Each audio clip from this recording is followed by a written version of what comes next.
Okay, ladies and gentlemen, We got MLW Fusion 163. I decided to do 163. And just in case you might hear a beat in the background, it's Be My Lover. Someone's playing some dance music. Don't know why, but they decided to do it on a Sunday night.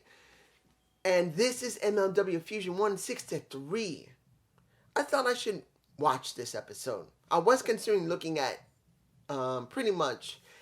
I wasn't sure how I was going to feel about NWA since it's been so long since I've been able to watch it other than just the pay-per-views. So I thought I'd try something that was recent, that was MLW. I thought I'd take a look at it. Now, was it good? It was okay. First match they had was Trish Adora versus Gina Scott. Now you got a contrasting styles. Gina Scott, who's very charismatic, who is very flamboyant. And then you have Trish Adora, who's more grounded, since she is a soldier, former soldier from U.S. Army, kind of like, I know you guys wouldn't want to hear this. But she's not much different than Lacey Evans. In a sense, because Lacey Evans was a military cop, she's also a military cop. That's what I'm saying there. I'm not saying that Army or Marine police are boring or can't do the business. I'm not saying that. I'm just saying they both did the same type of job from their own branch. Army cop and Marine cop. That's what they did. So, when it comes to this military police current wrestler, was she a good wrestler? Yes, she wasn't bad. It was contrasting styles where you got someone who seemed to be a little bit better as a wrestler, but not as charismatic. And then you got one person who was more charismatic, but didn't feel like a very good wrestler. I didn't expect Gina Scott to win. Something told me she wasn't going to win. And she did not. Now, it's good to see the featherweights being represented. And sooner or later, and I do believe it's next week, we will have Trish Adora going up against Taya Valkyrie. But this is what I got to say. For anyone who's watching MLW, particularly a few people I know that are saying, oh, he's doing MLW episodes. I'm evaluating it to see if I'm going to do constant episodes, okay? Counting if I can. Remember, this came out Tuesday, as far as I understand. Monday or Tuesday, this came out. And I'm now reviewing it Sunday. This is almost 6 days late. Evaluating this is something I'm going to do. I cannot guarantee I will ever do them constantly. Not unless I completely abandon WWE. Because the only way I could do it is forget about NXT, forget about Raw, and whenever I can, which I can, do an MLW Fusion episode. Because there's no way I'm going to do MLW Fusion, possibly going back to Raw, and doing NXT, and maybe SmackDown. I don't even know which one I would do. Because the way things are going now, if Raw stays the way it is, I will never do Raw. I will only do it when it's something special. When it comes to NXT, I probably will continue doing it. And then I have to understand, if I do what I do, I would be doing, if I did it, MLW Fusion, I believe comes out on Monday. Counting I can see it.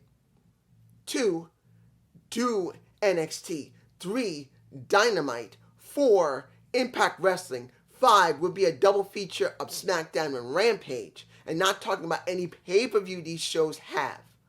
That's a lot. So unless I get a lot of people watching this, or something just says, okay, I want to do MLW more. That's the only way you're going to get it. So this is just me seeing how much they've changed since the last time I watched them more than a few times. Now, when it came to TJ Crawford versus Alex, I think, what is the guy? Alec Price? Didn't like the match. You know why? Way too predictable. Because they telegraphed almost all their moves. Particularly Price. But then, Price was sloppy. Being a high flyer does not mean you do it correctly. You must have. And they were trying on commentary. And the guy that Matt Stryker is working with isn't, to me, very good. Doesn't mean he isn't been in the business for commentary for years. I'm not feeling him.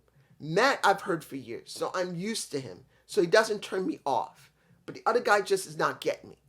He's not like Mauro. He's not like a Booker T or Vic Joseph. He's not a Tom or a Matthew Renwall or Tom Farragon. He ain't none of them. He just doesn't. He's not doing it for me. So I'm not saying commentary is great. With Matt there, it's understandable. It's passable.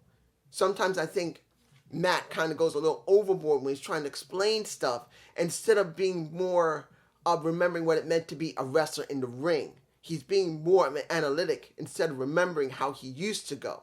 When he does that a little bit more, that's when he's good. And it was Price at 1. But the match was way too telegraphed, and it was also sloppy in many points. I'm just saying. Then we had the last match of the night. Oh, wait. Alicia and the MLW Insider. I actually like that. It's simple, but it does show highlights from the last couple of weeks, trying to lead in what's going on the show. And I'm glad it's there. Compared to the way they bring people in, sometimes it's necessary to do something like a news report. And I kind of like how she's done it. Particularly it's her. So I'm not saying that she shouldn't still do interviews or anything like that. I'm just saying the insiders seem to be all right, and I'm fine with it. I will say the lighting was okay, even though they're still hiding the fan. Why is MLW and Impact Wrestling hiding their freaking fans? Look, I can understand that some people like it when it's dark. I don't. I want to feel immersed and see the people really interactive. I want to see the faces of the people excited. Not just because I'm evaluating the wrestling. As a fan, I want to see what I can't be there to be at, to enjoy, to piss me off in a sense, but also let me know that, dude, this must be great being there. It's pissing me off that I'm not there, but I'm glad that somebody's there. That's one of the reasons why people at home like to see fans, so they know that this is good. And Impact Wrestling hopefully will learn that lesson like MLW should. If they're packed, let people see it at home. Stupid son of a bitches. But Joseph Fatu. Not Joseph. I think I got him confused due to the fact of one thing. He is damn good for his size. People call him the modern day Umaga. I can understand why. Doing a triple jump moonsault is not something a guy of 280 some odd pounds with a damn big ass gut can normally do. And he can do it very well. I've seen Jacob more than a few times. Knowing that he's part of the family heritage is something good. Now, here's the thing for me personally. When you see him, it's almost like he shouldn't be in MLW. I'm sorry. If anybody says Joseph is synonymous because of Umaga being there and several other relatives that worked in MLW in 2002, I'm sorry. I don't care about that. I'm caring about where he should be. Because when you see Jacob Fatu, you don't see him in MLW. You see him AEW. And before Impact became really messed up and went from here to here, he could be an Impact. Hell, many people would say he should be in NXT dealing with Solo Sikoa, the Usos, and Roman Reigns, be part of the damn bloodline. Because he is part of the NOI line. Even if he's a cousin of them, he's part of it. So, he should be over there. So that's what I get seeing him there. Like he should not be there because he's that damn good. Now, then we get Ben K. First time I've seen in a long time anybody from Dragon Gate. I saw somebody once a while ago. But I can tell you this. Are the wrestlers from Dragon Gate bad? No. The last person I saw was a damn good wrestler, and Ben K is. He's a good wrestler. So I can easily tell you, seeing this match was a good match. It wasn't a fantastic classic, but it was good. And in the end, when it was all over and Jacob whooped his ass, he basically grabbed the mic and showed respect to Ben K. And Ben K Looks like he doesn't speak a lot of English. And that boy was sweating from it. He was dripping sweat. It was that bad. You could have bottled that within about a minute, and it would have gone from less than a minute, would have filled up the bottle halfway. That's how much sweat was pouring off that ass. He was sweating his ass off. So was Jacob. But at least he honored them. And then he talked about being there since 2000. Well, his family's involved since 2002, particularly like Umaga. And he thinks it's time to get another title around that damn waist. And he says he's going to whoop some ass of some hammer fist. And he says, Fatu. That's kind of a good catch next to the Usos. Saying Fatu, there's nothing wrong with it. And title held up. Was it a good show? It was okay. Camera work was pretty much all right. Much better than Impact. They're still working on the camera work, doing more outside shots, either far away, or they're doing the overhead shots, which I do agree with a lot. Overhead shots, more please. No more of this. Please, Impact. Learn your lessons. People at home want to see what's going on. So when it comes to MLW, at least my second time seeing it, the camera work seems to be all right. The audio seems to be all right. The lighting is still wrong when it comes to the fans. I don't agree with it. The mat on the floor is not right. I don't agree with it. But the wrestling is fine. The inside, it was all right. The Blue Chew segment. Hammer Fist talking about, even though I am the champion of MLW, even I need a little bit of help. Let me have a little bit of Blue Chew.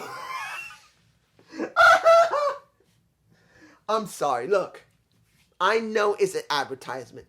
I know it brings in money. I know JD advertises for them. Even if he don't need nothing to be able to get his dick hard. It's still funny. Okay? It would be like me saying, guys, how you doing on my channel? But before we get started, we got to do a little bit of merch. Kind of like what happened with Just Alex, who always goes, blue-eyed apple pie. America, but have some Blue Chew ready for you. That is the way it's like for advertisement. It for me personally, it messes with me because it's going to make my ass laugh. And maybe that's what I'll do if I ever did advertising, which I will not. Look, nobody's going to give me any money. Well, I want to say this. First thing, when it comes to the last Impact episode and to the Royal Rumble, thank you. If anybody's watching this, I don't even know if I'm going to see more than 10 people. Last time was 33 or 5 or something. So I'm thankful that anybody watches it. And I thank you for that. But if I started getting big numbers, I know I'm not going to get no damn money. Please. You know what happened with me? I'm on disability. They'll just take my money. But anyway, peace.